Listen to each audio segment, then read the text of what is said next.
Muy buenos días a todos. Muchísimas gracias por estar acá. La verdad estoy muy contento de poder participar de este espacio.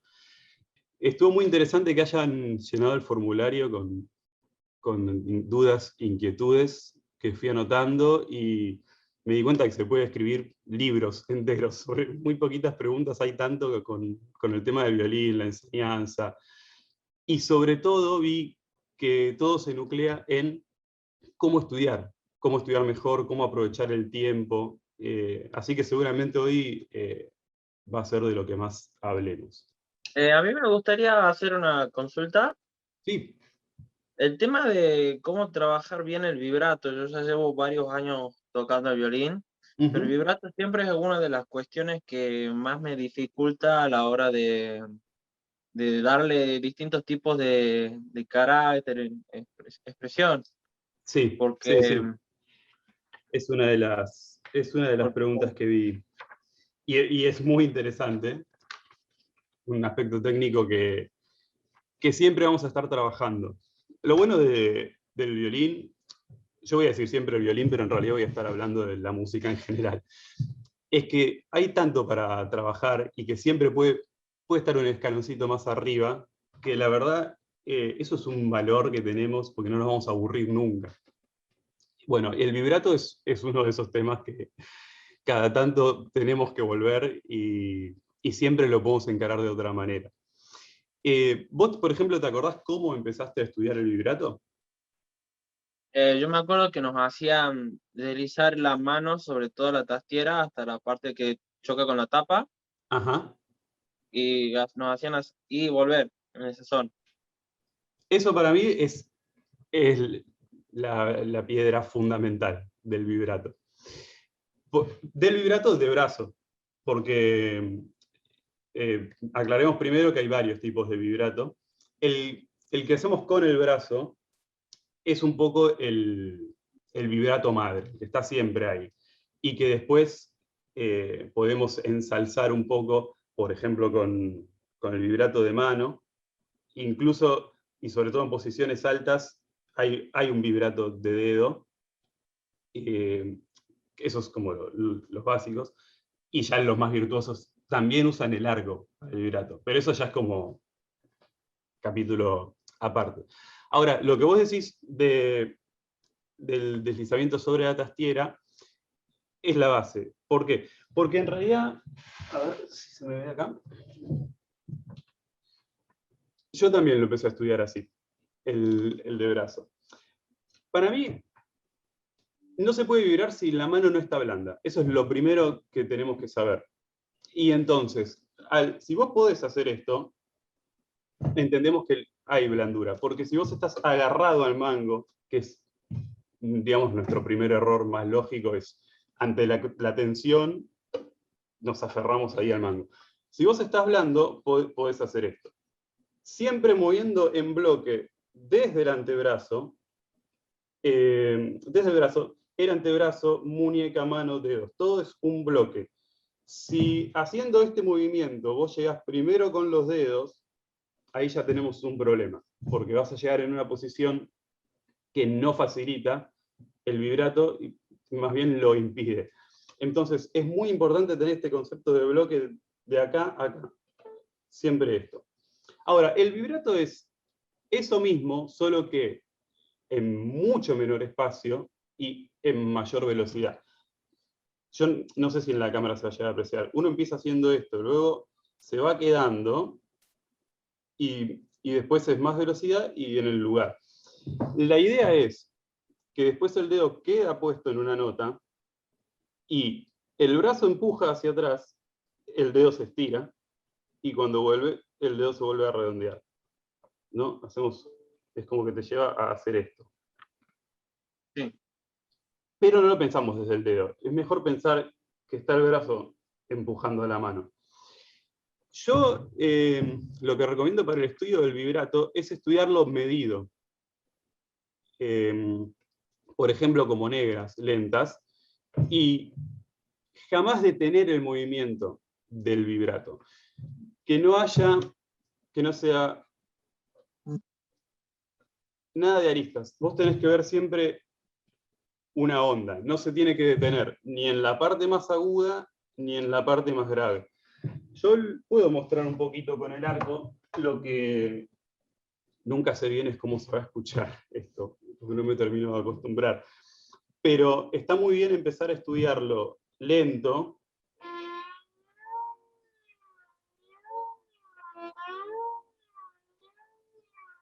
hasta asegurarte que tenés el movimiento. Después ya es preferible estudiarlo en el lugar, pero identificar bien como una parte más aguda y una parte más grave de la nota.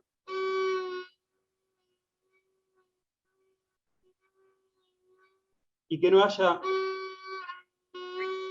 nada de brusquedad. Y entonces lo estudias medido. Ahí ya como si fueran corcheas. Todo esto tiene que ser en el transcurso de semanas. Es algo que no podemos hacer de un día para el otro. Lamentablemente funciona así. Nuestra cabeza lo va a entender muy rápido, pero el cuerpo es bastante más lento que la cabeza. Entonces, yo recomiendo estudiarlo 3 o 4 minutos por día y no más. Y es en serio esto, parece que es un chiste, pero no. Es preferible un ratito, pero de verdad, todos los días, o si querés, una a la mañana y a la tarde, pero son pocos minutos de estudiarlo conscientemente, y lo que vamos a ir generando es una especie de reflejo en la mano. O sea, como que la mano se tiene que acostumbrar a ese tipo de movimiento. Y luego lo vas a ir estudiando cuando vos sientas que realmente estás cómodo, blando, lo puedes ir estudiando subdividiendo un poquito más. Primero como negras, ¿no? Luego como corcheas. Y después puedes ir o bien subiendo el metrónomo o subdividiendo más chico, como tresillos o semicorcheas.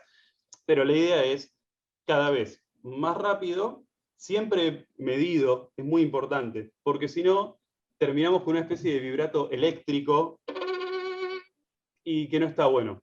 Es preferible estudiarlo medido, liso, llano, aburrido tiene que ser. Como realmente eso. Y en el transcurso de unas semanas eso va cambiando, pero siempre acá blando, blando. Todo el tiempo tenés que estar pensando en esa palabra, la blandura.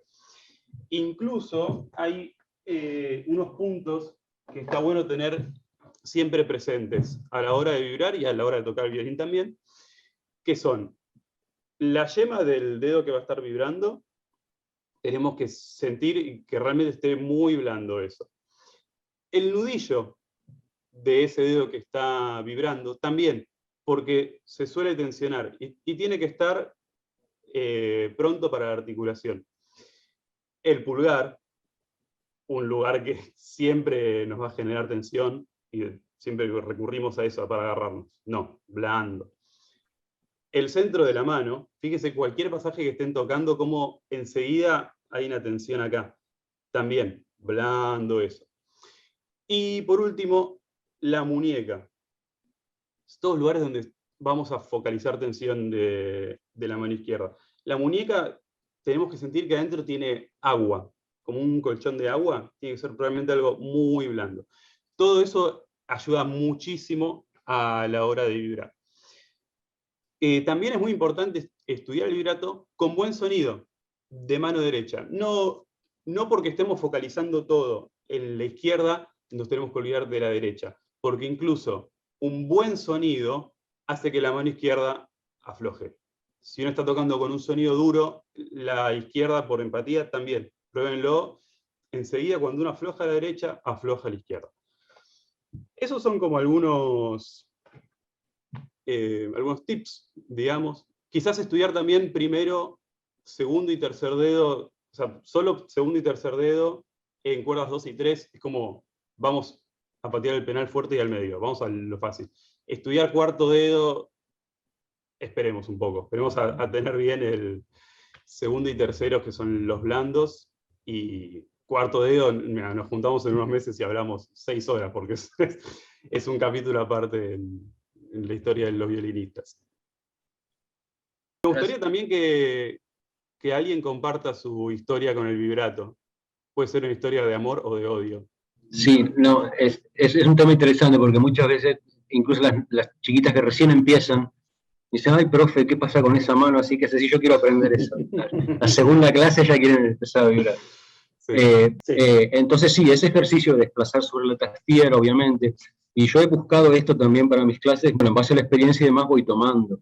Y había un ejercicio, una música es rusa, me parece, que hace vibrato de muñeca, lo hace con la mano bien sobre la caja, bien arriba, entonces ahí traba la muñeca, o sea, estamos acá en la caja, traba la muñeca acá, y es relativamente sencillo vibrar con la muñeca. Entonces esto da una idea de la relajación de la mano. O sea, bien sobre la caja, bien en la quinta, sexta, séptima posición, con la mano trabadita ahí, ¿sí? Que se afloja la muñeca. Me pareció interesante también. No tengo el violín acá, pero es bastante obvio, ¿verdad? Me hiciste acordar que también de chico me habían hecho estudiar cuando te vibrato con la mano. Bueno, tengo una pared acá para mostrar. Imaginemos que el violín es la pared. Mano contra la pared y este movimiento, ¿no? En realidad es así, con el desde el codo pegado ahí. Y claro. Esto. Porque es el vibrato que vas a usar, sobre todo en posiciones altas, cuando vos estás por encima de la caja.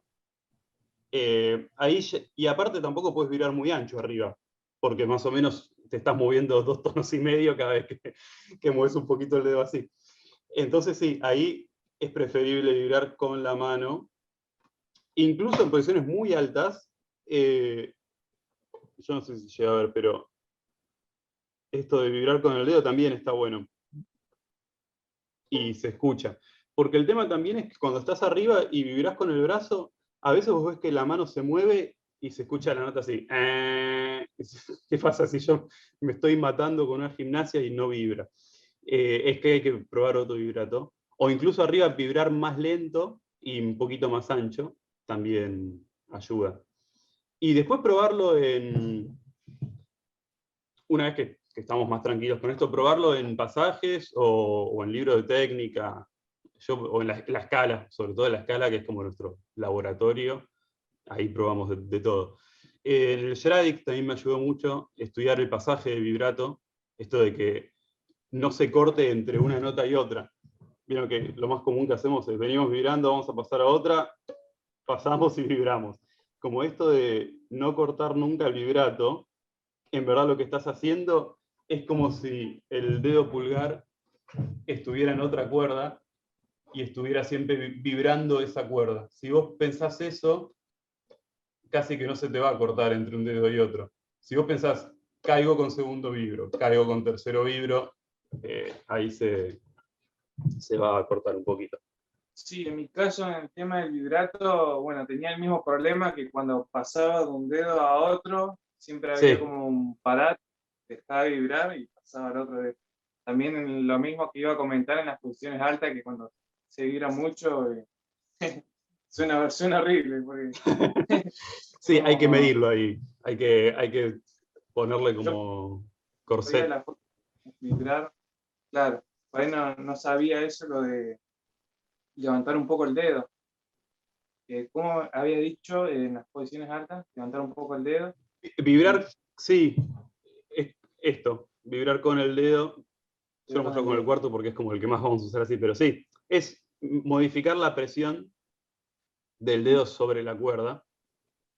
Bueno, es un tipo de vibrato interesante. Otro error que yo tengo y sigo teniendo es cuando yo vibro, siento como que agarro más el violín con el cuello, como que trato de apretar. Mira. No solamente, por ahí yo consigo relajación en el brazo, en la muñeca, en la falange, en la mano, pero no consigo una relajación en la que sería la postura del violín. Pues siempre tengo como esa sensación que se me va a caer y aprieto más. Bueno, eso es muy interesante. Es otra de las cosas en las que siempre hay que volver. No sé si te les pasa. A mí me pasa mucho en el verano, cuando capaz estoy más tranquilo con la orquesta, eso, que reviso cosas. Y creo que siempre empiezo por la posición del violín, y siempre es completamente distinta a la del año anterior. Y Y siempre ese verano encontré la mejor posición, que duran 6 meses y después ya pasé a otra. Pero me pasa mucho eso. Y eso que decís vos se re puede trabajar y es muy bueno hacerlo. Em, es muy personal la posición del violín. Depende no solo del cuerpo de cada uno, sino que también va a depender del instrumento que tengas, del soporte que a vos te guste usar, de la mentonera que tengas o la que te tocó. Yo muchísimos años toqué con la mentonera que vino con ese violín, como que ni siquiera me lo pregunté. Y por suerte ahora tenemos estos soportes. Yo algún día sueño con tocar sin soporte, pero todavía no estoy listo. Pero mi sueño a largo plazo es ese. Bueno, lo bueno del soporte es que obviamente compensa esta diferencia de altura. Me parece que lo más importante primero es encontrar un lugar donde el violín calce bien, sin irnos muy lejos, no llevarlo a posiciones forzadas, ni que tengamos que tener la cabeza muy volcada, sino que tratar de, como estoy yo ahora hablando con ustedes, ponerme el violín y tocar, que no haya que hacer como movimientos extra, ni de un codo, ni de un hombro, ni con la cabeza, ni sacar la cabeza hacia adelante. Yo trato siempre de buscar eso, como mi posición relajada que sea la misma para tocar el violín. Y después yo lo que hice mucho tiempo, unos ejercicios, esto es importantísimo, poder hablar mientras tenés el violín al hombro.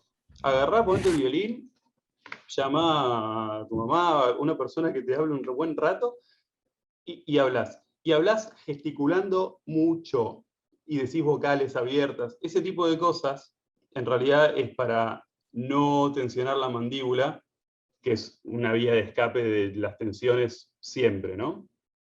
Sobre todo cuando tocamos el violín, pero en cualquier momento tensionamos.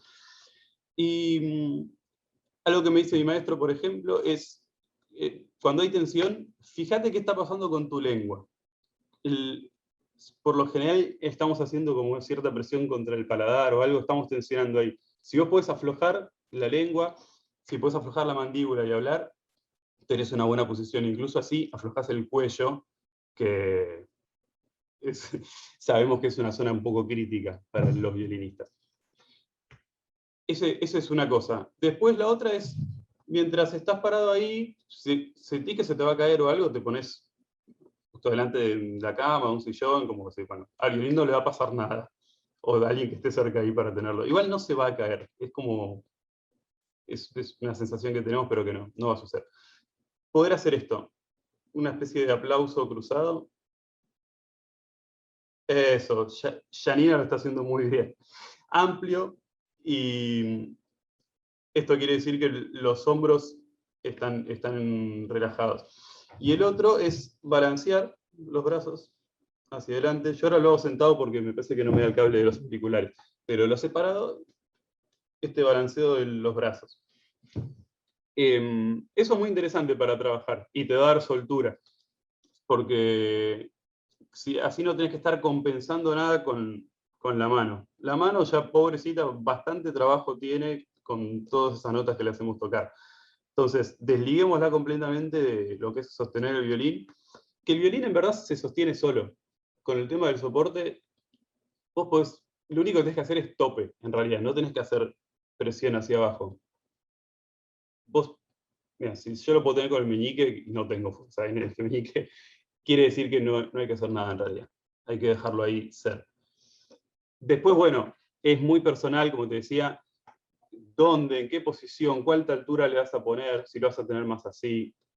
Para mí, todo lo que sea llevarlo más hacia el centro va a ser mejor que estas cosas, ¿no? Yo antes tocaba mucho así, y me encantaba, me parecía que para la foto quedaba bárbaro.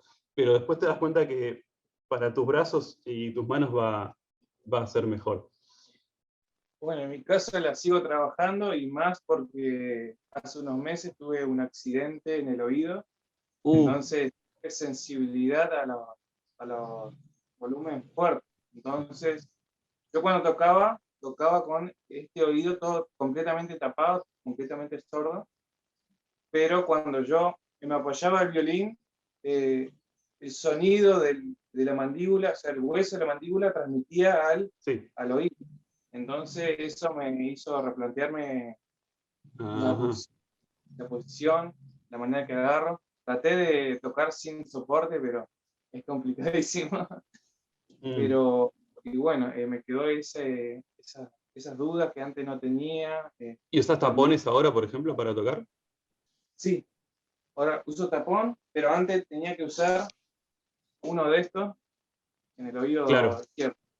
Igual, con los tapones, ojo, si vas a usar, que está bueno, yo a veces, incluso en la orquesta uso porque cuando me siento muy atrás tengo los timbales o me sentaba justamente la trompeta. Siempre en los dos. Por más que vos te moleste más uno, si vas a usar tapones, siempre en los dos. Porque hay un tema de que el otro empieza a trabajar de más. Una vez me explicó alguien que entendía el tema. Pero la consigna es, si vas a usar tapones, que sea en los dos oídos. Si no, vas a estar perjudicando al otro oído. Igual Claro. hay un tema también complejo porque cuando se cancela la audición, tienen en el cerebro hay toda una unión de procesamiento. Cuando vos cancelás un lado, se han hecho experimentos con músicos cancelando un oído. Unas ciertas cuestiones de lateralización se cancelan si vos cancelás mucho el oído. Como que esa información no se procesa de esa manera. Entonces es bueno que sea equilibrado el procesamiento. Ahí va, entonces era por ese lado. Eso por un lado. Igual el violinista, viste, tiene una disminución auditiva en el oído izquierdo, salvo que lo tengas el violín los zurdos que se cambian el lado, pero Yo conozco uno. el violinista tiene una disminución auditiva en el lado izquierdo. Sí, sí, sí, es un tema. También siento que nos falta educación sonora, ¿no? Como de cómo cuidarnos. Quizás no se nos hace mucho hincapié de chicos y qué sé yo, de que si vas a ir a un lugar, yo ahora si llego a ir, bueno, ahora estoy grande y ya no voy a un boliche, pero si fuera un boliche, me llevo los tapones, sin ningún problema. Y si voy a un recital también, es como en el subte, como ahora me recontra cuido los oídos porque empecé como a tomar conciencia. Es re importante eso y siento que en ningún lado nos dicen, ni en la escuela ni ahí, ni en el conservatorio tampoco. Yo respecto a la postura te quería preguntar, porque Sí, yo empecé a estudiar sin soporte hace muchos años, qué bien.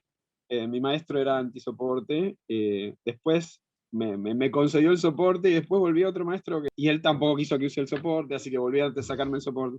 El tema es que yo sí me parece uno de los problemas y cuando enseño, que en general usan el soporte como, viste, como hombrera, ¿no? O sea, ¿viste? O sea, y entonces el violín les queda muy lateralizado, lo cual también hace que el apoyo de la mano, ¿viste? Te tiendas a meter el codo acá. O sea, digo, Sí. no por lo correcto, ¿no? Pero yo veo que, ¿viste? Y sinceramente yo uso actualmente soporte, pero medio me gusta lo que, ¿viste? Escribió Menuhin en un momento, ¿viste? El tema de que si sacás el soporte cae, entonces el soporte es una cuña y digamos que los dedos vengan de colocar la mano de esta manera, ¿no? Y no que el codo se vaya para afuera. Claro. Sí, sí, Pero sí. igual yo veo muchos, inclusive profesionales, que lo tienen muy acostado, ¿viste? O sea, el soporte no es que o sea, la postura del violín como si no tuviera soporte y el soporte lo que hace es poner una cuña acá, ¿no? Sino que Sí. directamente el soporte está, ¿viste? Apoyando y entonces para mí es fundamental que la caja del violín apoye en la clavícula, ¿no? Y que no Claro. tenga ninguna posibilidad de andar oscilando y haciendo palanca ¿viste? Con el soporte como punto de apoyo. ¿Entiendes? Sí. Pero Sí, es re complejo. También encima hay variedad de soportes, porque viste que están esos que son como súper pegados a la caja. Yo tengo el Forte Secondo, y lo tengo bastante lejos. El Wolf. El Wolf, sí. Sí. Pero bueno, también tenés el Forte Primo, que es recto, y este Es tiene más entero. Sí, sí. la media luna. Mm. Pero bueno, este fue como el que más se me acomodó. También yo tengo como bastante cuello, entonces me viene bárbaro como para compensar eso. Pero me parece que el objetivo siempre es el tema de cuidar la postura y de no hacer como movimientos inventados o antinaturales, sobre todo este, ¿no? El de... Y otra vez, desenchufé los auriculares. No tirar la cabeza hacia adelante, que es una de las primeras cosas que hacemos. Y al momento de enseñar tenemos una ventaja, que es que para alguien que nunca agarró un violín, es incómodo de cualquier manera. Mucho más difícil es enseñarle a alguien que ya está acostumbrado a una manera. A mí me hubiera gustado que de chico me dijeran no toques con soporte o me hubieran cuidado más la postura, pero bueno, después lo tenemos que seguir trabajando. No, igual, está bueno no trabajar con soporte, pero sí cuidar las tensiones. Igual, al no tener soporte es muy importante el apoyo, el uso de la mano como sostén también. Va, del brazo, ¿no? Porque funciona, no es que si no tenés soporte, tenés que sostener con la mano. Y el tema es cómo Claro. ablandar eso para cambiar de posición, viste, que eso no te afecte. Ahí entra Eso, lo de la escuela del desmangue, ¿no? Que le claro, dicen sí. sí. Y es un área que yo no tengo muy explorada. Me gustaría en algún momento poder prescindir del soporte y también liberar la mano. Pero bueno, mientras tanto, la verdad me parece una herramienta muy útil y le saco todo el jugo que puedo. Hay chicas, por ejemplo, que miran constantemente con la cabeza hacia la izquierda, miran la cuerda con los dos ojos, Sí, ¿no? Entonces eso lleva a problemas del cuello. Entonces insistir un poco en descansar el cuello, ¿no? Que la cabeza sí. descansa y en el momento de descansar ahí es donde se produce el contacto. Es decir, en vez de apretar es el peso, es como que se duerme un poquito. Por suerte hay como muchos caminos para llegar, pero en realidad a lo que apuntamos siempre, y no solo en los hombros, lo apuntamos en la mano izquierda, en la derecha, es relajación, relajación, relajación, relajación. Es como, no podemos insistir lo suficiente sobre ese punto. Incluso lo que vos dijiste es, dijiste, no apretar, sino descansar, creo que fue eso lo que dijiste. ¿No es acaso lo mismo que estamos buscando en la mano derecha? Es no apretar, es descansar la mano sobre el arco. No es lo mismo que estamos buscando en la izquierda, no queremos apretar ahí, queremos descansar la mano sobre eso. O sea, hay toda una cosa que gira en cualquier ámbito del violín, y es la relajación. Como no podemos hacer nada si realmente no estamos relajados. Y es contradictorio porque estamos hablando de un instrumento que nos tensa a cada nota, porque todo en el violín es tensión y viene un pasaje y nos pasa de todo. Pero bueno, si podemos superar eso a nivel físico, Dios, dimos un paso importantísimo. Eso es así. La mano derecha lo que tiene es dinámica. Todo el tiempo, a cada centímetro del arco, estás haciendo algo distinto. No es lo mismo como estás acá que acá. Y a medida que vas desplazando, van pasando cosas. El peso dentro de la mano, los dedos, el equilibrio, está fluctuando todo el tiempo. Eso está bueno tenerlo en mente. Como que cada centímetro del arco le corresponde una fuerza distinta. Y cuando vos sos consciente de, en una nota larga, todo lo que estás haciendo desde el talón hasta la punta, te cambia el sonido completamente. Es muy loco pensarlo así. Pero eso me dijo una vez un violinista, no sé si lo conoce, a Demir, que ahora creo que está en la Filarmónica, o en la Estable, antes estaba en la Sinfónica. Dijo, todo el tiempo estoy sintiendo dentro de la mano lo que pasa en el punto de contacto del arco con la cuerda. Y es distinto en cada momento. Eso está re bueno para trabajar. Después, obvio, cuando vos estás tocando, te están pasando 6 millones de cosas por la cabeza porque estás cuidando todo, desde lo técnico y sobre todo lo musical, no puedes estar en eso. Pero si vos lo tenés muy internalizado, sobre todo cuando trabajás la escala, como siempre volvemos a la escala, si lo llegás a naturalizar, ya estás tocando con otro sonido. Cambia el color, cambia la adherencia. Es muy interesante eso también para trabajar. Yo quería consultarte, yo doy violín inicial más que nada, y grupal, clases grupales. ¿Vos tenés alguna rutina, alguna dinámica de inicio de clase que seguís? O sea, yo empiezo con relajación corporal, por ejemplo, movimientos, ¿no? Para relajar, pero luego hay una estrategia, por ejemplo, es algo de ritmo, algo de entonación, algo que quieras compartir en cuanto a la dinámica inicial, Sí. en las clases grupales más que nada. Sí, y esto acá estoy seguro que tenemos todos mucho para aportar. Yo, personalmente, trabajo mucho, varias semanas, la postura. Como que no avanzo mucho hasta ver que eso esté un poquito encaminado. Obvio que vos después tenés que ir jugando con otras cosas porque es difícil que mantengas la atención de una persona solo poniéndole el violín en el hombro. Porque obviamente uno cuando quiere tocar el violín no le importa. ¿Qué le importa si el violín está así? O sea. Pero es muy importante dejar eso claro. Como que lo que vos le querés transmitir es, primero sentirte cómodo con el instrumento. Lo mismo con la mano derecha. Primero, comodidad en la mano derecha. Y en las primeras clases no vas a lograr que nadie agarre el arco como vos querés. Y no le vas a poder hablar de la escuela rusa ni nada de eso, porque no prende. Pero sí podés tratar de ir generando una toma sana, tanto del violín como del arco. Y lo que dijiste vos, para mí es top prioridad, ritmo.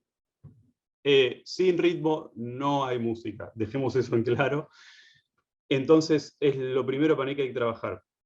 Lo podés trabajar desde el solfeo, o por lo menos hacerle entender el ritmo. Incluso hay ejercicios muy divertidos caminando. Y ahí está mi gato, no sé si lo ven. Y, por ejemplo, ponerle nombres a los ritmos. A mí me habían dicho para enseñar, por ejemplo, decir, voy a las negras y corro a las corcheas. Entonces le haces solfear, por ejemplo, voy, corro, voy, corro, corro, corro, voy. Eso lo podés hacer tanto con palmas o diciéndolo o caminando o marcando con el instrumento. El tema es que al comienzo, hasta que puede producir un sonido que no le desgarre los oídos, sabemos que nos lleva un buen rato. Entonces quizás es más fácil solfearlo. Pero sí me parece muy importante después poder marcar al menos blancas, negras, corcheas con el instrumento, cuerda al aire. No hablamos de dedos hasta dentro de mucho tiempo, cuerdas al aire. Y lo que encontré que resulta muy estimulante para los y las alumnas es hacer dúos. Entonces, vos le haces memorizar una secuencia, o si ya le estás enseñando a leer según la edad, de 4 compases, de 4 negras por compás, y vos arriba tocas una melodía. Y eso ya cambia muchísimo, porque tocar vos solo negras al aire, está bien, la primera vez que lo sé decís qué lindo el sonido del violín, pero después de 3 semanas, ¿cuánto tiempo más?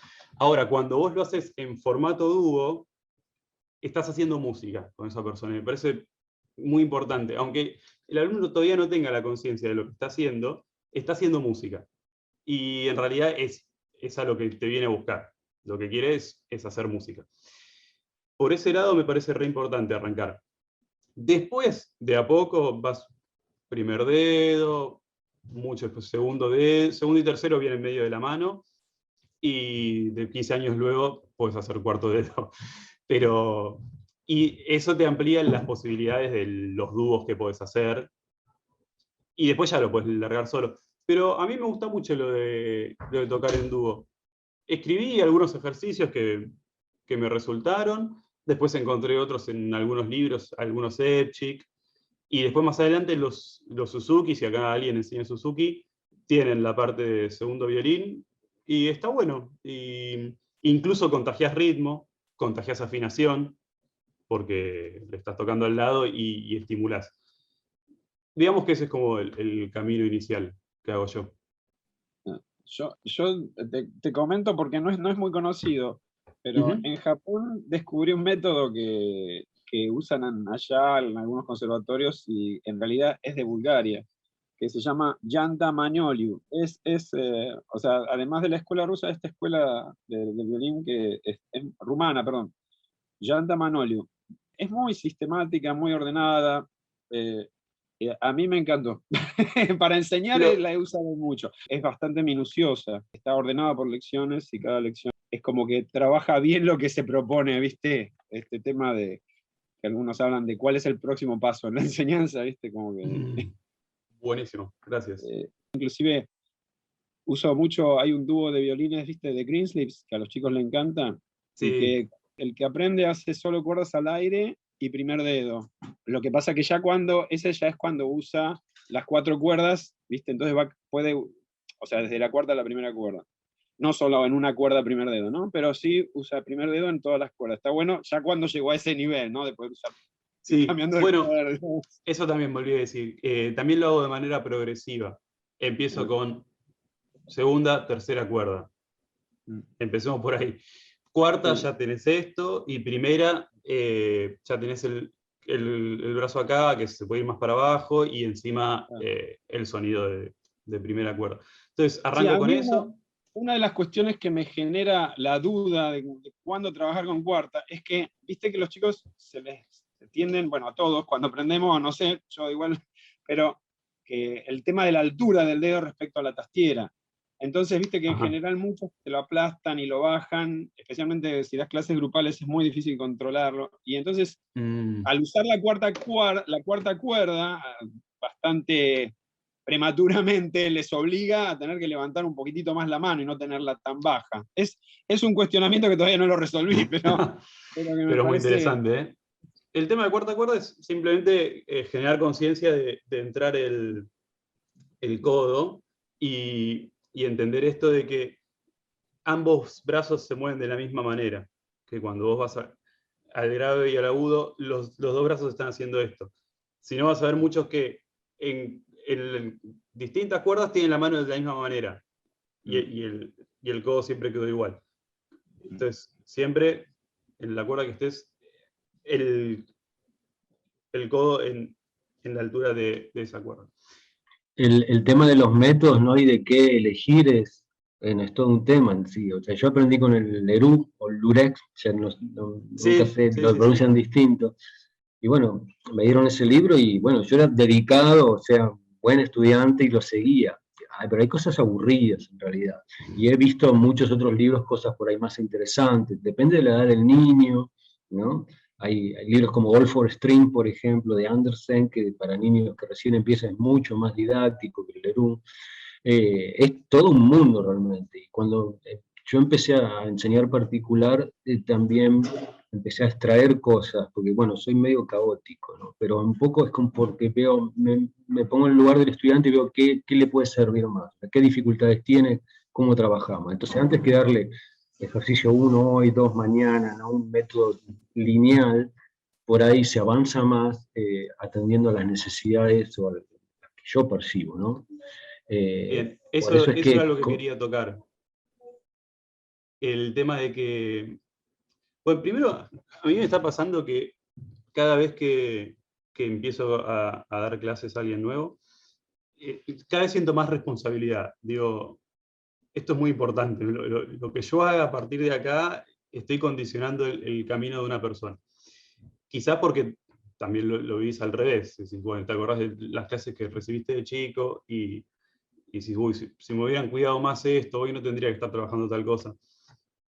Y entender que los métodos no son masivos, en el sentido de que somos realmente individuos y musicalmente también, y tenemos cuerpos distintos, necesidades distintas, capacidades distintas, maneras de asimilar el contenido distintas, y es eso que decías vos.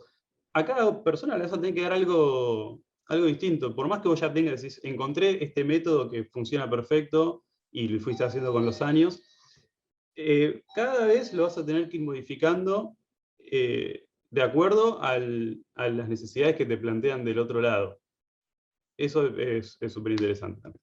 Bueno, a mí un tema que me interesa mucho, si les parece que pasemos a eso, es sobre el estudio. El estudio consciente, la organización del estudio, es algo que habían preguntado mucho. Y esto está muy bueno porque es muy diverso. Según cada uno va variando mucho. Yo sí lo que les puedo decir desde mi lugar, y que con los años también lo voy cambiando. Primero está el tema de que todos nos preguntamos cuánto hay que estudiar. ¿Tengo que estudiar 8 horas todos los días? ¿Es la única manera en que voy a aprender a tocar el violín? Y quizás nos pasa que al principio nos cebamos bastante. Yo por lo menos tuve épocas, como decía, estudiaba por lo menos 6 horas todos los días, me mataba. Después por cuestiones, sobre todo laborales, a veces no contaba con ese tiempo y capaz empezaba a estudiar menos. Pero empezaba a estudiar mejor también, porque lo que empezó a pasar es que me volví muy consciente de cuánto tiempo iba a tener. Tuve algunas épocas un poco obsesivas en las que ya directamente me diagramaba la semana y sabía, bueno, el lunes tengo orquesta, entonces bueno, puedo estudiar en este rato y este otro, después tengo alumnos, tengo este rato para estudiar, y ya sabía con cuánto tiempo disponía. Y ese tiempo me lo organizaba y decía, bueno, entonces si tengo 4 horas, voy a estudiar 1 hora de escalas, 1 hora de la obra, etcétera. Cada uno se lo va armando a su manera. Después, por suerte, me pude descontracturar un poco y ya no soy esclavo de mis planillas de Excel de los horarios de estudio. Pero hablando estas semanas con algunos amigos, a raíz de estas dudas que surgieron acá, algunos sí, todavía usan planillas, o sea, dije, bueno, está bien, no soy el único. Pero sí, entonces quiere decir que es muy importante primero saber a conciencia cuánto tiempo tenemos. Y no es lo mismo decir, bueno, tengo 3 horas en un día libre, que tengo 3 horas, pero a la mañana tengo un ensayo de 4 horas y a la tarde tengo 2 alumnos. No vas a llegar con la misma energía. Y esas 3 horas no las vas a poder estudiar enteras. Es preferible decir, bueno, me duermo 40 minutos, me tomo unos mates media horita, y ese tiempito que quedó lo estudio, pero ¿cómo lo voy a estudiar? Qué bien lo voy a estudiar. Eso también está bueno. Ahora, porque querés estudiar el 100% del tiempo que tenés, y así, y decís, voy, tengo que llegar a estudiar todo lo que tengo, y no te va a servir de nada. Lo más probable es que termines totalmente tenso y el cuerpo no aprende cuando hay tensión. Esto me lo explicó mi primer maestro. Nada de lo que estudies bajo tensión lo vas a aprender. La mano no aprende la afinación cuando estás así, estudiando cuerdas dobles completamente agarrado. Si no estás relajado, realmente no se fija eso. Entonces, preferible estudiar un poco menos, pero estudiar bien. Siempre me parece importante tener en claro eso. Después, está en cada uno dividir ese tiempo. A mí a veces me pasa ahora que me cuelgo mucho con las escalas. Me volví medio fanático del Flesch y estudio un montón de tiempo escalas, arpegios, escalas en cuerdas dobles, en terceras, sextas, octavas. Está buenísimo todo eso, ¿no? Todo lo que uno estudie siempre va a sumar. Pero si tengo 3 horas, estudiar 1 hora y media de escalas y después dejarme un ratito para todo lo demás, no sirve. Es decir, bueno, si tengo este tiempo, estudio media hora de escala y bueno, hoy estudiaré terceras y mañana las sextas. No, hoy no voy a llegar a hacer todo. Es importante también saber organizar el tiempo. Yo personalmente me divido como escalas de arpegios, técnica, obras. A mí me resulta así. O podemos hacer una cuarta que es pasajes de orquesta. Porque ahora, bueno, justo voy a la orquesta muy poquito. Recién la semana pasada tuvimos un concierto, pero bueno, todo este año prácticamente no tuvimos actividad. Pero en un año normal, donde el lunes hay una parte nueva en el atril y el viernes hay que estar tocando la quinta de Mahler, bueno, sí, de lunes a viernes lo voy a tener que dedicar un buen rato porque si no la voy a pasar mal en el concierto. Entonces, bueno, es como un cuarto ítem. O los que están haciendo cámara, también. Es un rato importante que le vamos a dedicar a lo que estemos armando, sonatas, cuartetos, etcétera, que que también no serviría de nada ir a estudiar en el ensayo. Y después, algo que creo que es importante es mantener ese orden.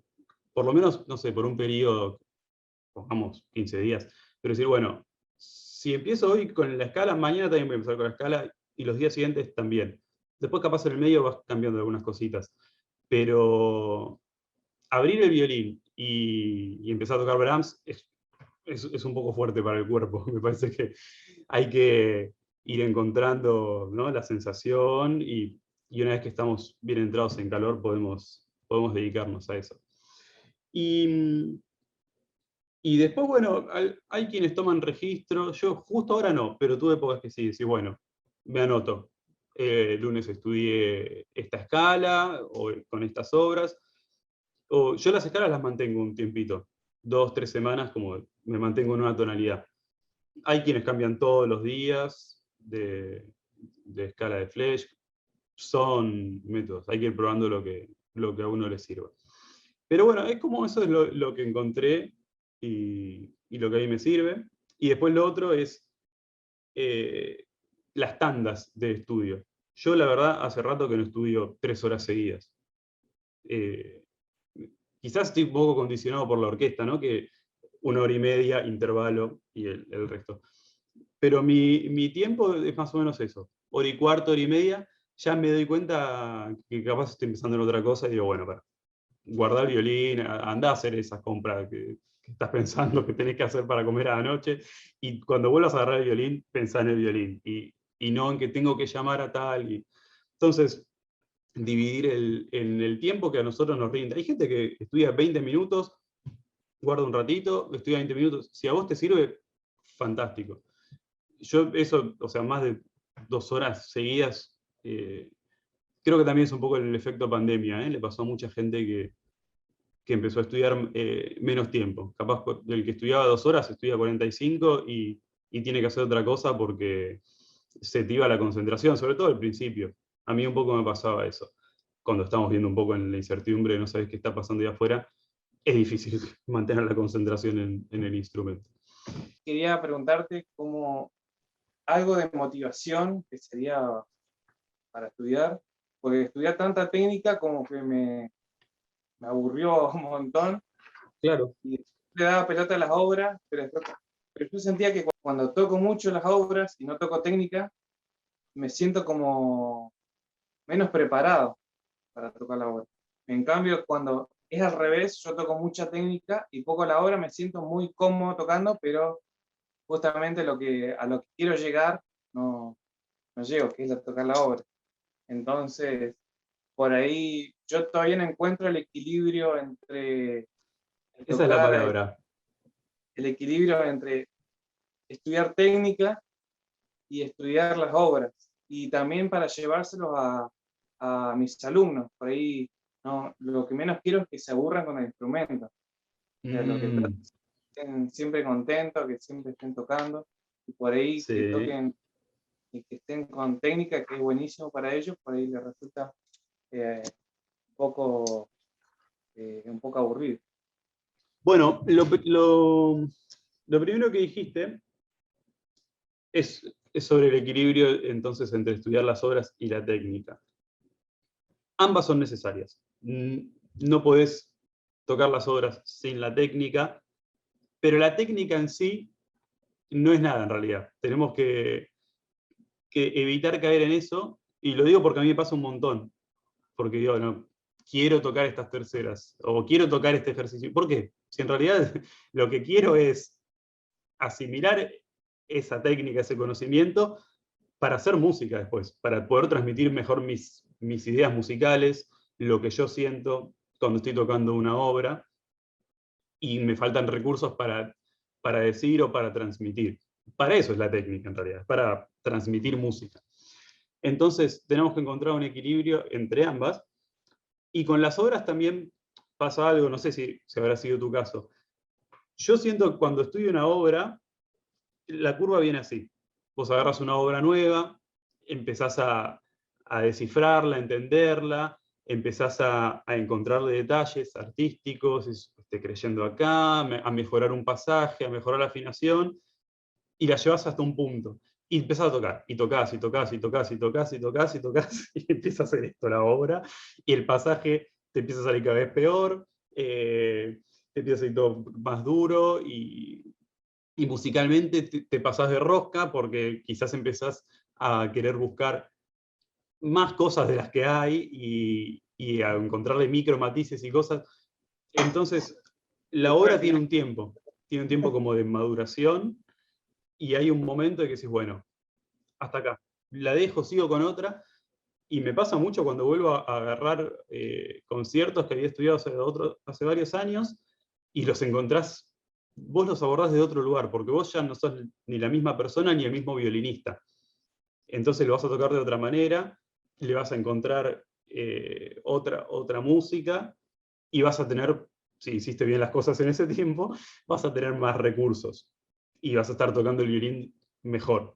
Entendemos que lo del violín sí, siempre es así. Si nos cuidamos, siempre es hacia adelante. Pero bueno, es difícil encontrar el equilibrio también entre la técnica y la obra, pero no perdamos el fin, que es tocar. También bueno, yo también tenía que nivelar mucho sin el acompañamiento del profesor hasta casi mitad de año. Sí, El Rode y sí, Fiorilo, dos libros que eran completamente nuevos para mí, que iniciaba y el son bravos. profesorado. Entonces, bueno, tenía que afrontar ya lo que era los caprichos del Rode y el Fiorilo, junto con el concierto de número 4 en sol mayor de Haydn y una sonata de Mozart. Entonces era cuestión de estar mucho tiempo descifrando en digitaciones, escuchar las obras mucho también. Sí, ahí me gustaría decir algo. Nos pasa de repente, decís, bueno, me toca estudiar, no sé, digo un ejemplo, concierto de Mendelssohn. Quizás a lo largo de tu vida lo escuchaste unas 75 veces, porque es como una obra así, de las que escuchamos mucho. Entonces, ya tenés una idea en la cabeza. Es muy interesante no volver a escuchar la obra mientras la estás estudiando. Y recién cuando decís, bueno, terminé el primer movimiento, ya lo tengo armadito, ya sé que voy a hacer este forte acá, esto acá.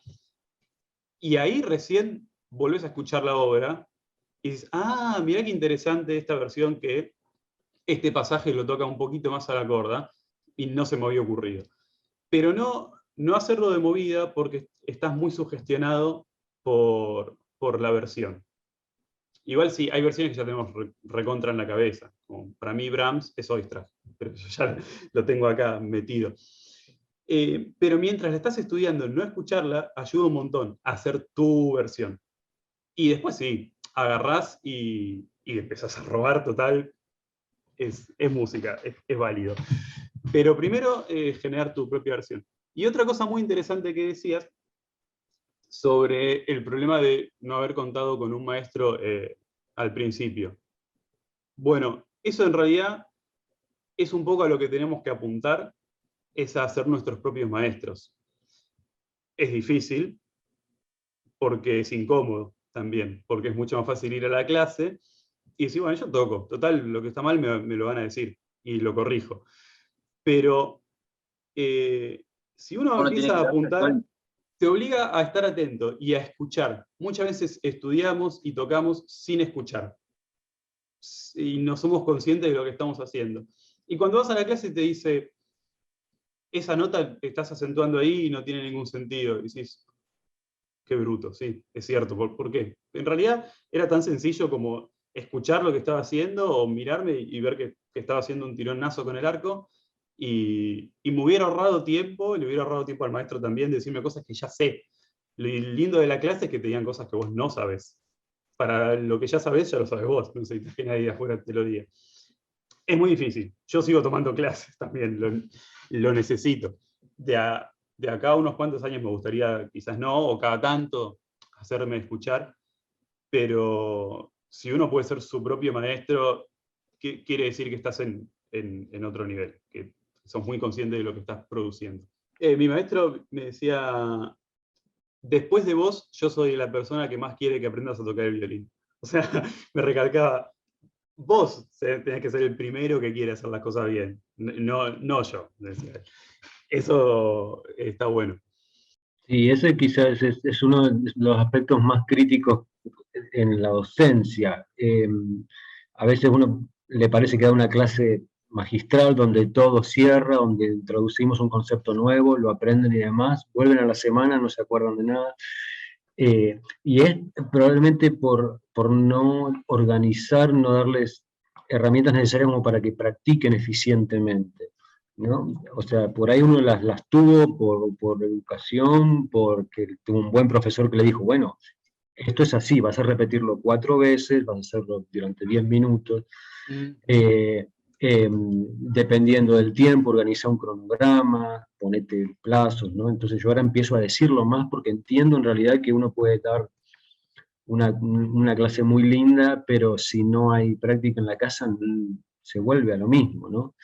Entonces creo que es importante enseñar a estudiar, no solamente Sí. dar contenido, sino enseñar a estudiar. Y en contextos como las orquestas juveniles, en donde hay chicos con muchas dificultades en los hogares, es especialmente necesario también, donde muchas veces no tienen apoyo, el apoyo suficiente, darles estrategias para que puedan aprender. No solo enseñarles las cosas, sino decirles de qué manera ellos las van a practicar. Eso es algo en lo que estoy Sí. trabajando porque no tengo realmente un método ni una idea clara, ¿no? De decirles, bueno, Es que ahí me obviamente, tocaste una debilidad, porque yo justo estaba por decir, qué importante es cuando tenemos alumnos chicos, el rol de los padres, que en realidad medio que a veces la clase se la das a los padres si están ahí, y decís, mira, mamá, papá, vos lo que tenés que hacer es que fulanito, fulanita haga esto X veces durante tanto tiempo y chequea que haga tal cosa. Claro, ¿qué pasa cuando no tenés esa figura? Ahí realmente es una complicación. O cuando no está el instrumento. Yo cuando era chico, al principio no tenía violín. Y me prestaban uno en la escuela donde yo iba, en la primaria, y me quedaba después de clase practicando ahí. Es una problemática muy interesante. Lamentablemente yo ahí no tengo recursos porque me parece como súper importante enseñarle al alumno, a la alumna a estudiar, pero vos también tenés que tener las condiciones para estudiar. No puedes estudiar en un mismo ambiente donde hay otras 6 personas que están escuchando música, viendo la tele, revoleando cosas. Es súper complejo. Y más allá de chicos y chicas, nosotros adultos también, creo que aprender a estudiar es clave. Es, es tipo la manera de optimizar el tiempo y volviendo un poquito a lo que había dicho antes, de cómo estudiando menos también podés levantar. Me ha pasado en algunos momentos, me acuerdo, que estaba muy corto de tiempo de estudio, porque conciertos, giras con el cuarteto, tal, tenía poquito tiempo. Pero ese tiempo lo recontra optimizaba, lo usaba para estudiar como diciendo, este tiempo es oro, son mis 2 horitas que tengo que usar para estudiar lo mejor que pueda. Y otra vez que hice un clic y me requedó, yo en algún momento tomaba clases todas las semanas, que eso bueno, también es medio personal, ¿no? Ahora capaz voy cada 2, 3 semanas, pero en un momento iba todas las semanas, incluso cada tanto intercalaba una segunda clase en la semana. Y una vuelta, no sé qué pasó, si el maestro no podía o qué, y pasó como un tiempito más largo, quizás unas 3 semanas. Entonces dije, bueno, aprovecho, no tengo apuro, no tengo que preparar algo para la clase dentro de 6 días, y agarré el Mozart y me quedé un buen rato con el primer compás, escuchando la afinación, y después agarré otro pedacito y dije, bueno, a ver, voy a buscar este cambio de posición que me quede más limpio. Y cuando lo llegué a la clase me dijo como, no sé qué hiciste, cómo lo estudiaste, pero sería así. Dije, claro, lo que hice fue estudiar sin presión, que la presión encima te la pones vos, porque no tiene sentido. Eso fue un clic tremendo para mí. Y empecé a estudiar de otra manera. Y como decir, siempre estudiando como si no... Estudiar con deadline, lo que tenga... ¿cómo se dice? Como la fecha de caducidad. Estudiar eso para un concurso, para un concierto que te vas a quedar. Pero estudiar lo que vos estás estudiando para mejorar como violinista, poniéndote esas fechas tan estrictas, no te lleva a ningún lado. Yo estudio todo como si no lo fuera a tocar nunca, que también es un arma de doble filo porque te podés quedar 8 horas estudiando ese, glissando, y nada, bueno, tenés que focalizarte. Pero estudiar tranquilo es estudiar de otra manera, ¿eh? ¿Cómo cambia? Y le sacás el provecho más grande. También me empezó a pasar que me di cuenta que hay como ciertos tipos de procesos. Y vos después empezás a identificar, este pasaje lo voy a resolver ahora, o este salto. Y decís, este otro pasaje, por la dificultad que tiene, porque tiene dificultad de mano izquierda y además es saltado y bla, bla, bla, es un pasaje que lleva 2-3 semanas de estudiar 2 minutos todos los días. Y me parece también importante identificar eso, decir, bueno, no me voy a matar con este, no me va a salir hoy, ni mañana ni pasado tampoco. Y eso es muy importante. Me pasó, por ejemplo, ahora, Serenata de Dvorak, no sé si conocen la obra, quinto movimiento, hay un pasaje muy difícil. Estamos hablando de mucha dificultad. Creo que es negra 160 y semicorcheas. Y es saltadito y tiene muchos cambios en 3 cuerdas. Yo la obra ya la había tocado y me acordaba. Entonces, cuando vi en la programación que se veía la Serenata de Dvorak, 3 semanas antes agarré ese pasaje y lo estudié, negra 40, muy tranquilo. Y estudié la afinación y ya empecé a definir la digitación que iba a usar, porque la de las digitaciones también te resuelve o te complica los pasajes. Entonces ya medio que decidí que iba por acá, después en el medio, bueno, si alguna cosita cambias. Y me hice un plan y lo fui subiendo de velocidad muy de a poco, estudié con los acentos cambiados, ubican que cuando tenés muchas semicorcheas, lo vas estudiando acentuando una de cada 4, después la segunda de cada 4, después la tercera, después la cuarta, con puntillos, pa, pa, pa, pa, pa, pa, pa, o pa, pa, pa, pa, pa, pa. Entonces, todos los juegos que pude hacer lo metí ahí, y yo sabía que si arrancaba con mucho tiempo de anticipación, pero con mucha tranquilidad, iba a llegar. Y en el concierto, creo que me salió. Por suerte no había ningún micrófono cerca. Entonces yo me voy a quedar con la sensación de que lo toqué muy bien. Pero en realidad a lo que quiero ir es a lo importante que es identificar procesos de aprendizaje. Creo que nosotros en mayor o menor medida ya sabemos eso. Sabemos, cuando agarras una obra, si no la conoces, mirás la parte y decís, este es el lugar. Esto es lo que voy a tener que estudiar todos los días. Este otro lugarcito lo estudio cada 2-3 días, lo mantengo fresco para que la mano se acuerde la digitación. Pero así optimizás un montón el tiempo también. Quería preguntar algo más. Sí. El tema de los diferentes toques de arco y de las diferentes posiciones. Eso a mí me requiere por ahí una dificultad, porque algunos te dicen de una forma, después de otra, después ves otra. Y, ¿Vos decís por ejemplo, el golpe de arco para enseñarlo o para aprenderlo?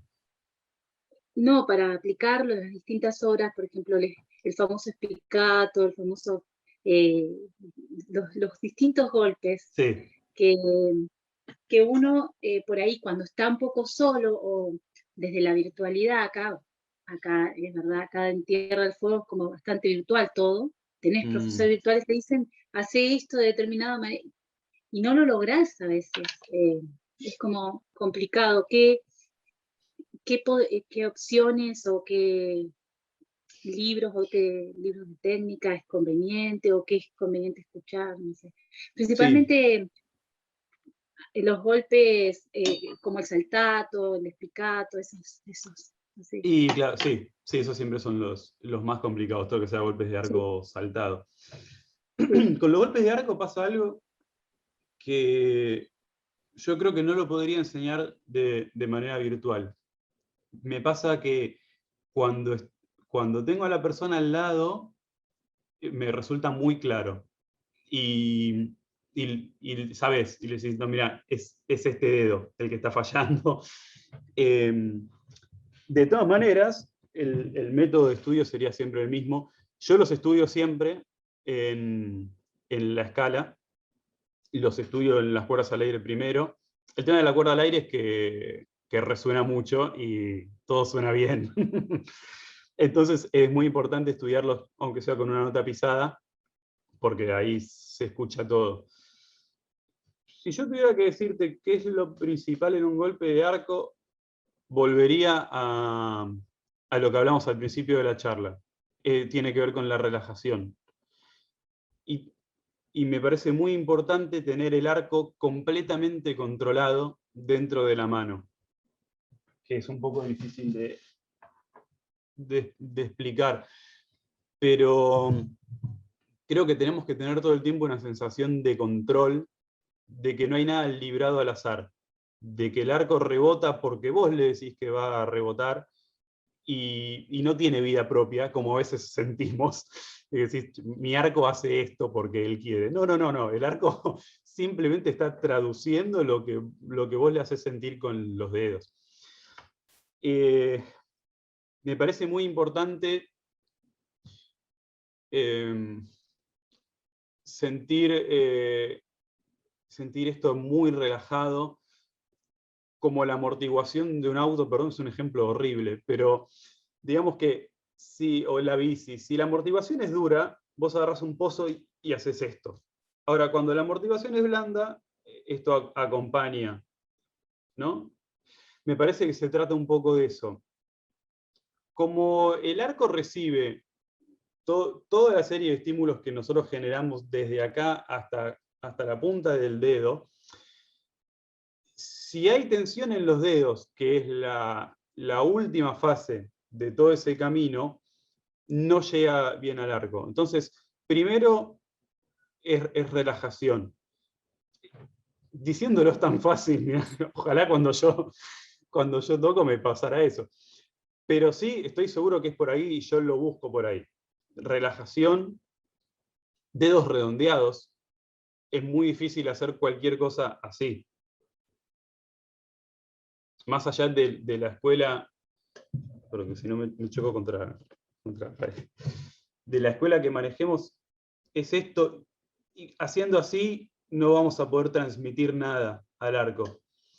Y después el espicato, yo lo trabajé mucho siendo muy consciente de que hay una mordida por parte de los dedos, por más que después el movimiento quizás lo saques así desde el brazo.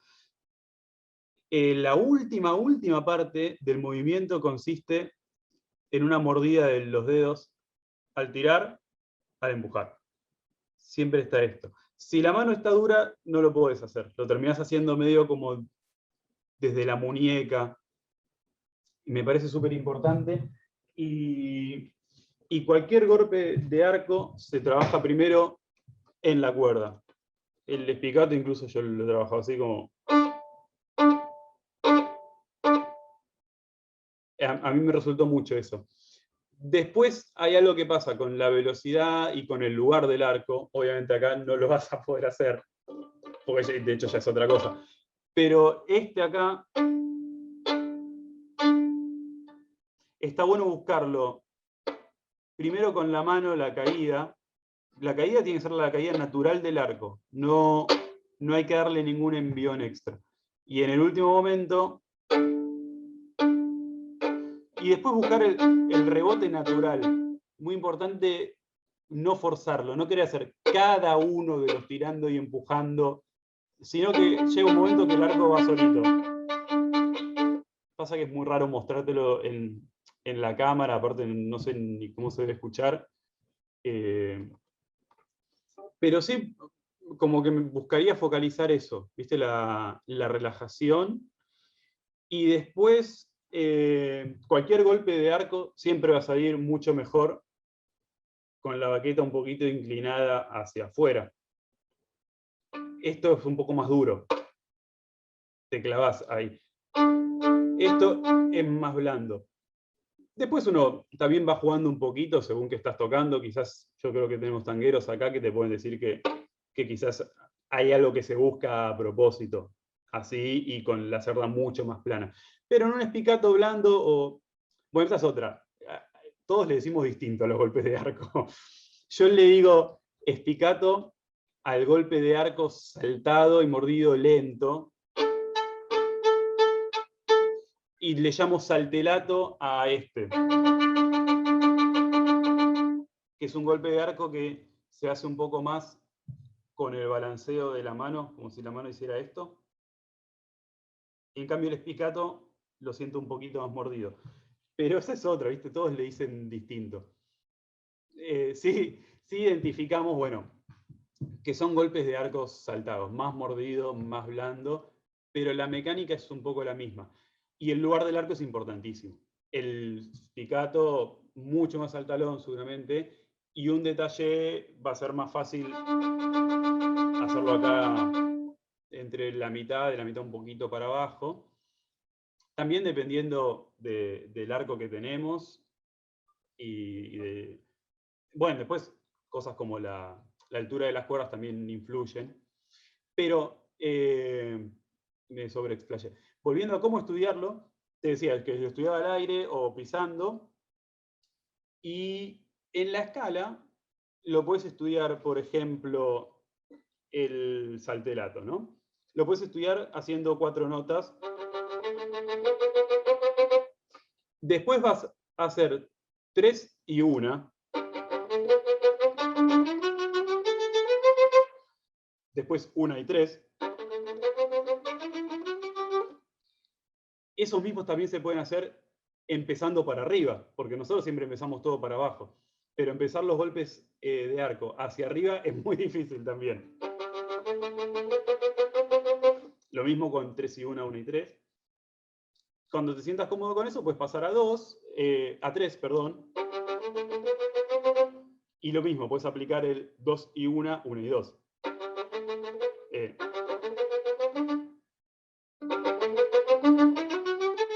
Perdón. Y lo mismo 1 y 2. Son todos juegos para en realidad estimular la mano y el cambio de cuerdas dentro de los golpes de arco saltado, que también es muy difícil. Entonces ya cuando estás haciendo, si vos estás estudiando 4 notas, cuando estás en la segunda o tercera o cuarta ya vas anticipando un poquito lo que va a ser ese cambio de cuerda. Porque si encima venís saltando y cambiás brusco, se te descontrola. Entonces hay que ir redondeando.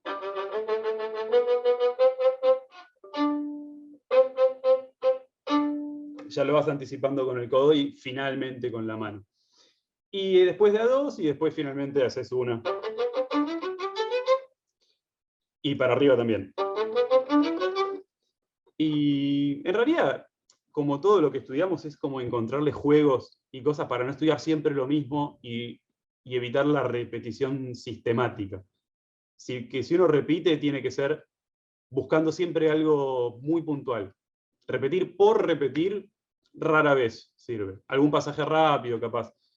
Pero siempre tratar de buscar cosas distintas cuando repetimos. Siempre blando, siempre muy blando. Buscar el sonido limpio, que en los golpes de arcos saltados enseguida se ensucia, ¿no? Como esto de... Incluso el espicato se puede estudiar primero así. Bien a la corda, para tener el movimiento y que salga limpio. Y después es medio como un reflejo también, y viene, sobre todo el saltelato, viene con la velocidad. Vos apenas le das como una cachetadita a la mano y ya empieza a saltar solo. Pasa de hacer esto.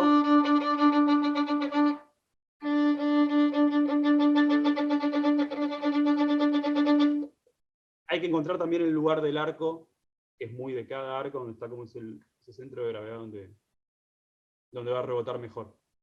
Yo estoy ahora preparando el concierto del Sol Mayor de Mozart. Sí, Y bueno, lo mío es para escuchar un poco la cadencia, la versión San Franco.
Ahí. bravo, muy bien. Bueno, contame primero, ¿qué sentiste vos mientras estabas tocando? Algo tan difícil como la cadencia del tercero. Sí. A ver, bueno, lo que sentía más, lo puedo acostar mejor. Sentía que estaba medio duro todavía de la mano izquierda. Ajá. Sentía Sí, muy también tenso. pensá que arrancaste a tocar una cadencia totalmente en frío. Después de no sé cuánto tiempo llevamos hablando, pero no estás tocando. Eso es muy complicado. Bueno, te digo algunas cositas sueltas, ¿no? En Sí. principio, muy bien, te ve muy seguro. Me pasó algo con el audio a mí que me fluctuaba un poco. Por momentos se me escuchaba como fuerte, a veces muy bajito, pero me parece que es algo de los micrófonos, o qué sé yo. Pero la idea en general está. Sí apuntaría a que lo puedas tocar de memoria, Sí. que no es fácil, pero te va a ayudar a llevar la atención a otras cosas. Ujú. Igual, Sí, al ya me lo sé principio... más o menos de memoria, me lo sé más o menos, pero Ujú. hay unas cositas nomás que siempre me generan unas dudas, entonces siempre lo tengo ahí por Bien, cualquier cosa. ahí es donde tenés que apretar entonces. Igual está Sí. bien, es un detalle menor, nada más que te digo que está bueno para cuando tengas que tocar, siempre está bueno. Se estudia también la memoria, y también después de tanto machacar algunos pasajes quedan grabadísimos. Bien, yo también sentí algo como lo que decías vos, cuanto a la mano izquierda, especialmente en las cuerdas dobles, al comienzo. Después, la verdad, te soltaste mucho en ambas manos. Sí buscaría vibrar cada cuerda doble desde el comienzo. Hay algunas dobles que no vibran, y se nota mucho en contraste con otras en las que soltás mucho más el vibrato. Eso Sí. es algo interesante. Todos los acordes los pensaría más blandos. En general tenemos una tendencia todos a pensar que los acordes son notas duras, y hacemos y siempre son hachazos. Busca una buena parte grave siempre en cualquier acorde, y eso ya es un muy buen comienzo para todo lo que queda. O sea que si vos tenés un sol mayor, no claves, sino busca empezar así el bajo del acorde y vibrarlo. Vibrar siempre. Y en qué lugar vas a caer, a qué distancia del puente, eso vos ya tenés que tener premeditado. No es lo mismo empezar el acorde acá y acá. Y no vas a tocar la misma distancia del puente, la parte grave del acorde, que la parte aguda. Hay un ligero desplazamiento hacia el puente, porque vos lo que querés es destacar después el agudo. Sí, hay más tiempo siempre del que uno cree en las frases. Podrías hacer pausas poquito más respiradas para separar motivos, como secciones grandes, que a veces da la sensación como que enseguida pasamos a lo siguiente. Quizás cuando vos lo estás tocando no lo sentís, pero buscá como exagerar esos lugarcitos y probá a grabarte y escucharlo, y vas a ver que en realidad siempre hay más tiempo. Sentimos que enseguida hay que seguir, y es como, te digo otra frase, como, todo mucho más tranquilo, vas a ver que le da otro aire. Jugaría un poco más con los pianos y con los colores. ¿Viste? Cuando haces como esas modulaciones, que pasa al menor, otro color, quizás un arco más liviano, otra distancia al puente. No me acuerdo del lugar específico, fui anotando cosas mientras ibas tocando. Pero buscá no tocar siempre con el mismo tipo de sonido.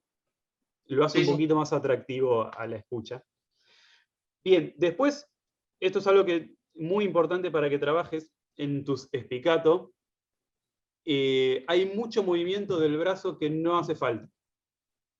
Hay un tironeo de tu brazo hacia atrás, que lo que se traduce es en un arco que se tuerce. Pero en realidad es porque quizás querés darle sonido y lo estás buscando mucho del brazo más que de los dedos o de la mano. Sí. Y no, se descontrola un poquito ahí.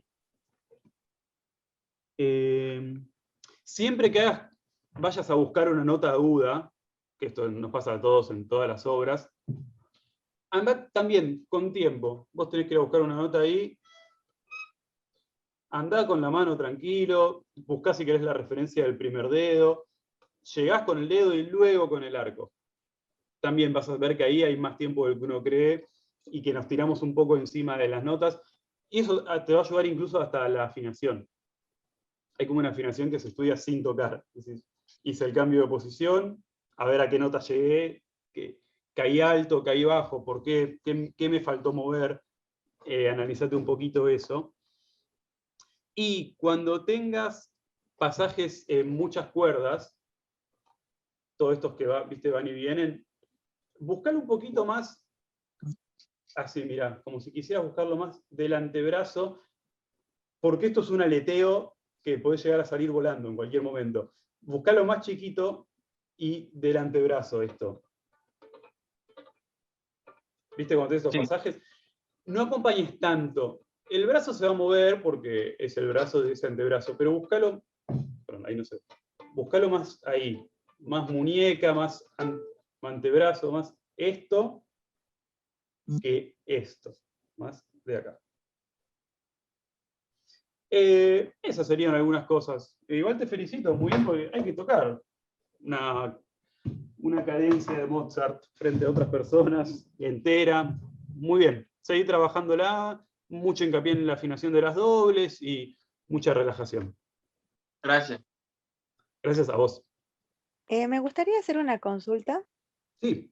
respecto de cómo trabajar, bueno, por ahí con los alumnos, el tema de peso del arco o de mejorar el sonido, porque, bueno, por ahí siento que tocan como muy suave, muy sin peso, y no encuentro cómo hacer que ellas se den cuenta. Por ahí les explico lo del, bueno, lo de como descansar en el arco, pero bueno, no me Sí. estuvo funcionando. No sé si tenés alguna, Sí, algún pasa consejo en que ese sentido. mucha gente que recién arranca le lleva un tiempo acostumbrarse a tener semejante sonido tan cerca del oído. Entonces es casi como un método de defensa, tocar suave, sobre todo cuando tocan primera cuerda. Me parece un buen abordaje el tema de la enseñanza de los matices.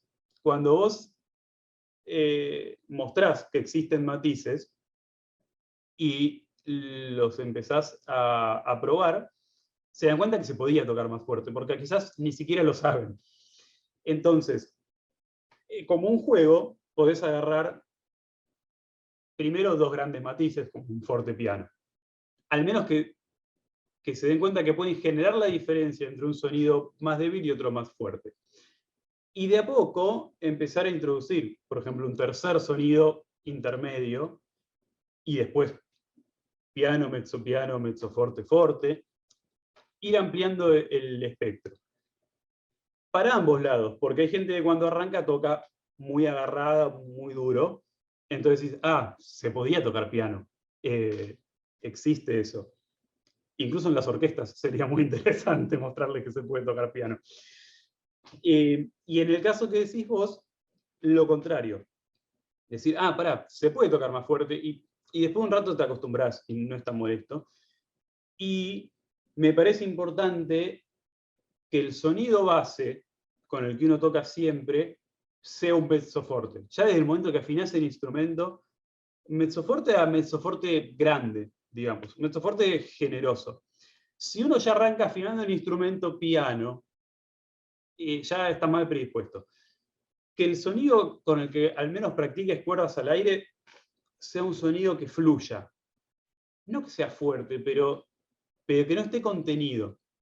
Si logramos que ese sea como nuestro sonido de piso, después va a ser mucho más fácil.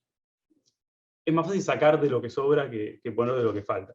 Entonces, después va a ser más fácil alivianar y volver a tocar más piano. Pero que nuestro sonido primero sea un sonido sano, como lleno, un sonido redondo, sin baches, y sonoro, que corra. Entonces buscaría por el lado de jugar con los matices, y además de que eso despierta sensibilidades en la mano, te va a ayudar a que puedan tocar un poquito más hacia afuera. Y después cantidades de arco. Cantidades de arco es clave porque se traduce en más sonido. Que no toquen en un pedacito. Que las negras ya las hagan con medio arco, entre el cuarto superior y el cuarto inferior del arco. Ese podría ser un método para buscar eso. Buenísimo, muchas gracias. Bueno, me alegro, espero que sirva. Vas a tocar. Vos habías mandado un Mozart también, ¿no? Sí, el cuarto. Sí. Bueno, igual yo te voy a decir cosas que te dice tu maestro, porque estudiamos Sí, con el mismo seguramente. maestro.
Bravo.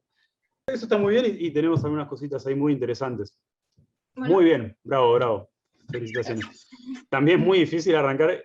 El cuarto es el más ingrato para un comienzo de concierto, es terrible. Y encima arrancar Sí. en frío, ni hablar. Así que, pero ahí ya tenemos un tema que es encontrar la primera nota y idealmente sin tocarla. Eso es muy difícil, ¿no? De buscar el re primer dedo y arrancar a tocar y decir, es un salto de fe, por favor que haya caído en esa nota. Y, sí. Bueno, este compás, según como lo hagas, el de... hay quien lo hace todo para arriba o dos para arriba, pero de todas maneras, por lo general siempre las primeras dos son. Entonces hay que hacer este primer movimiento ya dándole... Hay que salir para buscar el siguiente movimiento. Yo ahí hago dos para arriba, el re do. Después sí, si querés haces una y una. Pero entonces ya salir buscando lo que sigue. Hay una nota que hay que mantener. Yo mantengo el la del 47, ¿no? No corto entre la y la sostenido. Esa pausa no la hago. Porque es la, la, si. Para mí va hacia lo siguiente. Y cuidado, en el pasaje de semicorcheas, buscar el sol con segundo dedo.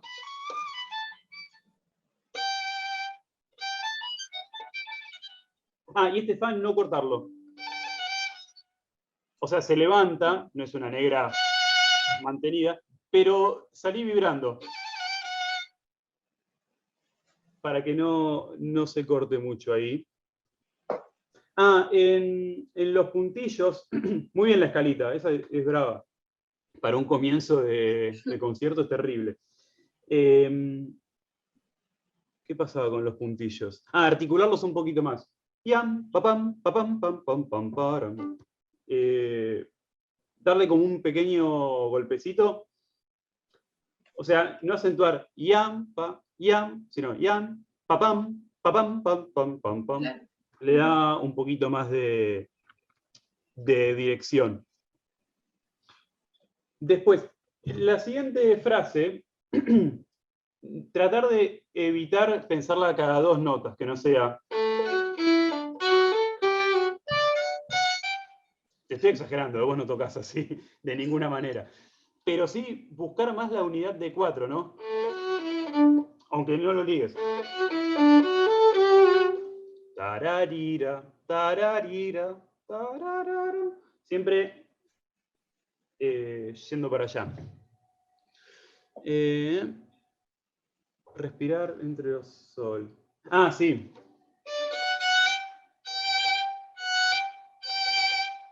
Ese levantadito es muy del estilo, ¿no? Del Mozart. Para, pa. Sí. Y, hay un trilo que yo no hago la terminación. No es que necesariamente tenga que ser así, pero te tiro ideas para que las pienses. Que es el de compás 6-9. Primero que lo anterior tiene punto, pero yo no lo toco con punto. Lo hago más cantado eso. Y después no le hago lo termino sin la terminación, que no está escrita. Este compás 72, cantarlo un poquito más y no pensarlo como, creo que lo haces en 2 arcos, ¿no? Yo también. Pero Sí. no pensarlo como 2 grupos, sino toda una unidad. Tararira, y su ruta. Y lo que viene en letra D, no sé si tenés la letra D ahí en 74, yo el primer grupo lo hago forte, detallé, y el segundo lo hago mezzo piano, sí, poner mezzo piano y saltadito.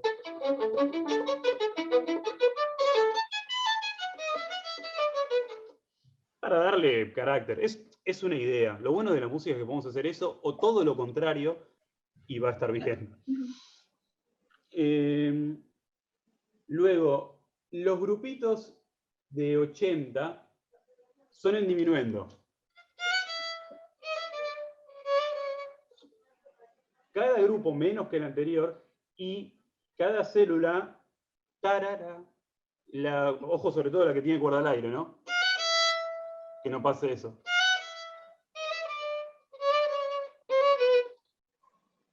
Y acá podés acentuar un poquito, sutilmente, la primera de cada 4, ¿no?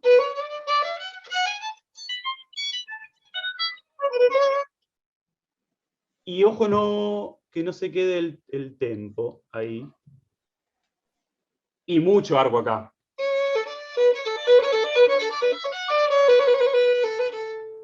Sobre todo en este último. Tira arco a lo loco. Muy lindo todo lo que sigue, ese pasaje muy cantado. Bien vibrado siempre, ¿no? Y esto es una sorpresa. Bien súbito. Ayuda no anticipar las corcheas descendentes, ¿no? Todos queremos hacer esto.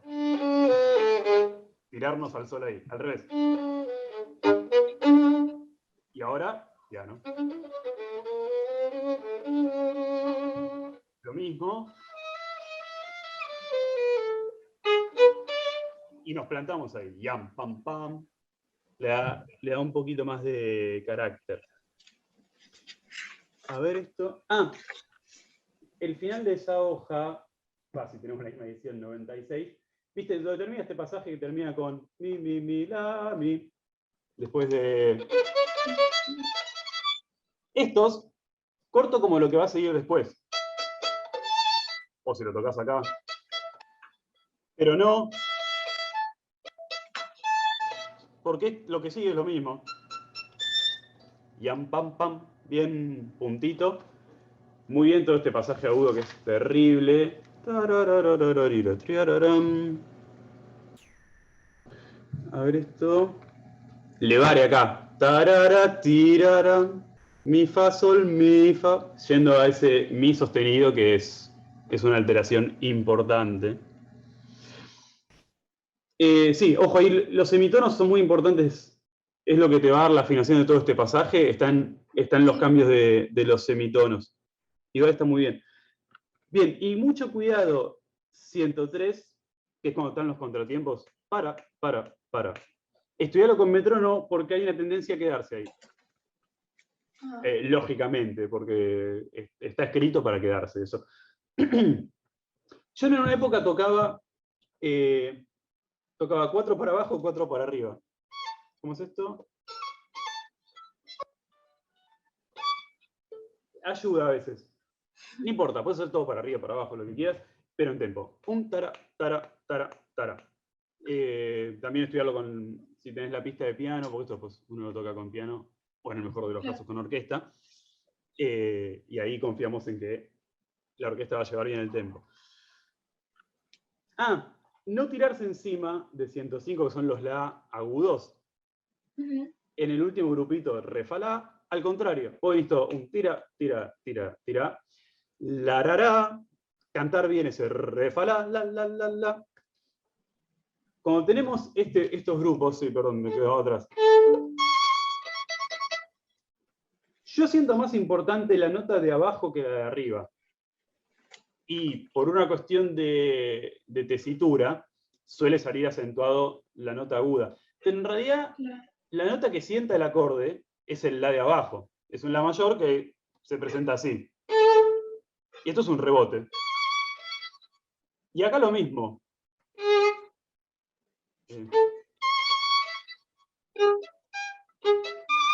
Y no. Yo lo siento así. Se puede tocar de otra manera. Pero me gusta más acentuado abajo. Yam, pam, tarararara, yam, pam, pam. En retirada. Bien, esas son algunas cositas que se pueden decir de Mozart. De todas maneras, está muy, muy bien. Y tocarlo así en frío, y que te salgan todos esos pasajes, bravo, está muy bien estudiado. Gracias. Yo les agradezco, la verdad, el nivel de participación. Se generaron unos diálogos muy interesantes. Me llevo mucha información para... Nada, siempre vamos a seguir mejorando y siempre vamos a tener mucho para aprender. Y es muy enriquecedor. Estos espacios, la verdad que le agradezco acá a Caro, que generen estos lugares son muy, muy importantes para todos. Creo que sacamos cosas importantes. Y aunque no, es un lugar para compartir las vivencias de cada uno, que por suerte siempre van a ser muy variadas, y que siempre tenemos el mismo objetivo, que es nosotros queremos ser mejores músicos, o mejores docentes también. Pero digamos, lo que queremos es siempre ir mejorando. Y conocer el camino que transitaron otros y otras lo hace mucho más interesante, y uno escucha cosas que decís, esto no se me hubiera ocurrido, qué bien, lo pruebo, después te resulta o no. Pero sin estos lugares nunca tendríamos acceso. Hoy conocí un montón de gente, muy buena gente, con muchas ganas de aprender, muy apasionada por el instrumento, por el aprendizaje del violín. Y bueno, al fin, una buena para la tecnología que nos conecta. Estamos todos en lugares muy distintos, muy lejos. Así que bueno,